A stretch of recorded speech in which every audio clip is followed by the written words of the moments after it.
Oh, nagsorry-sorry ang mga mamshis, oh. Sa'yo mo nila. Naabot mi diri sa Tabubanay. Og abti kay mo mga mata, nakakita mi og. Oh, kamote fries tag 20. Naay kulo tag 15.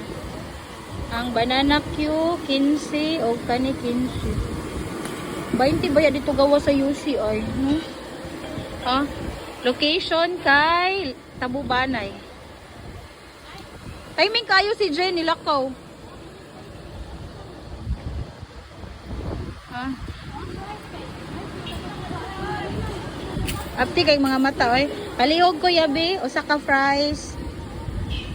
Kamote fries o tagpilang kulo 15.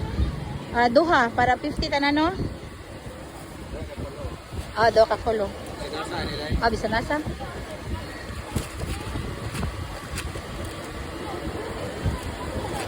Kanang ma-appreciate nimo ang kulo diri sa syudad ba? Kay sa among buki di pakaon na rin among sapat. Lagi baboy tadtaron. Nagabot din mo sa syudad pangitaon day nila. Thank you.